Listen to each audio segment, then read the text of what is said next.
welcome to the final episode of Let's Talk About Fantastic Beasts. Today we're going to be talking about werewolves. Apologies in advance for my voice, I'm really not very well. I have a cold, but seeing as it's the final episode, I didn't want to let you guys down, so I thought I would film anyway. So apologies for the voice. As always, I will be using my copy of Fantastic Beasts and Where to Find Them, so let's get started. Werewolves. Ministry of Magic classification 5X's. This classification refers, of course, to the werewolf in its transformed state. When there is no full moon, the werewolf is as harmless as any other human. For a heart-rending account of one wizard's battle with lycanthropy, see the classic Hairy Snout Human Heart by an anonymous author, Wizhard Books, 1975. And that Hairy Snout Human Heart is actually from the Tales of Beedle the Bard, if you have that book. So the 5X's, of course, means known wizard killer, impossible to train or domesticate, and that's only when a werewolf is in its transformed state. The werewolf is found worldwide, though it is believed to have originated in Northern Europe. Humans turn into werewolves only when bitten. There is no known cure, though recent developments in potion making have to a great extent alleviated the worst symptoms.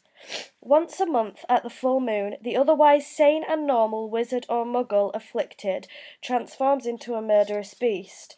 Almost uniquely among fantastic creatures, the werewolf actively seeks humans in preference to any other kind of prey, and that's all the book says. So far we have seen two werewolves in Harry Potter, which is Remus Lupin and Fenrir Greyback. Now, Remus Lupin is what was depicted as a good werewolf, and Fenrir Greyback is the bad werewolf, which is all subjective, of course. There's lots and lots and lots to talk about when it comes to werewolves, and there's a lot of history and mythology, that kind of thing, and werewolves are still being spoken about today. Between werewolves and vampires, they're the most used things in films, TV, books, that kind of thing. You will all have read a book with a werewolf in it, whether it be Harry Potter or something else, or watched a film with a werewolf in it, or seen a TV series with a werewolf in it. They are used a lot in this kind of media. And normally I would talk a little bit about the history, but not too much. But as I'm feeling a bit under the weather today, and because I think everybody knows what a werewolf is, I'm going to skip that part out, because we could go on for hours, couldn't we, about werewolves, but really there's no point, because you already know what a werewolf is. So will we see a werewolf in Fantastic Beasts and Where to Find Them? That is an interesting topic, actually. A werewolf won't be in Newt's case. It's not that kind of a magical creature. And you are effectively kidnapping a human, if there was one in Newt's case. But that is not to say one of the protagonists or antagonists we see in Fantastic Beasts won't be a werewolf. We may well see a werewolf over the course of the next 5 films. Whether that's going to be a plot point that's revealed, who knows? But we may well see a werewolf, and it would be nice. If they do a werewolf in Fantastic Beasts, it would be interesting to see if they keep that same character design, or if they modernise it, or whatever.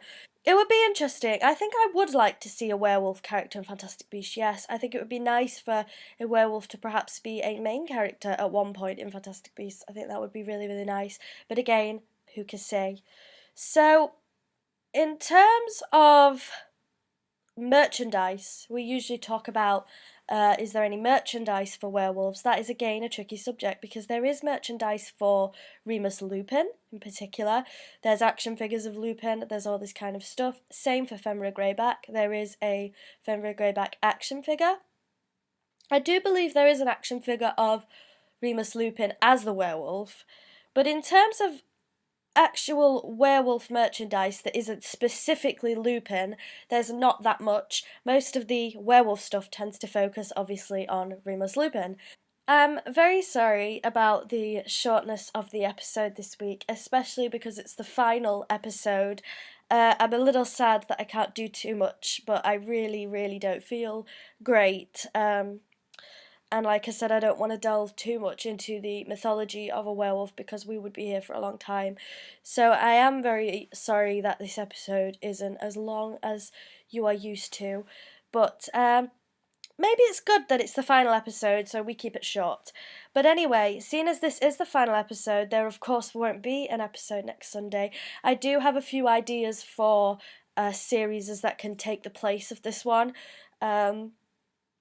I might even do a poll or something like that to let you guys decide what series you'd like to see.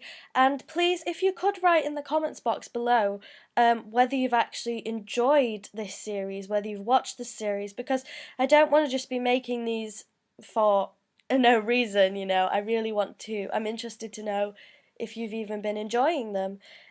If you haven't really been enjoying them, then we will think of ideas together for another series we can do. If you have been enjoying them, then I will maybe do a series that is similar to this in the future. So please, please let me know your thoughts, and don't worry about offending me. If you've hated this series, then of course let me know, but please let me know your thoughts. So that is the end of my Let's Talk About Fantastic Beasts series. To everyone who has watched this series, and indeed watched any of my YouTube videos, thank you so much for your support. It really does mean a lot. I will see you guys soon with some other videos coming your way, and thank you ever so much for watching. Bye bye.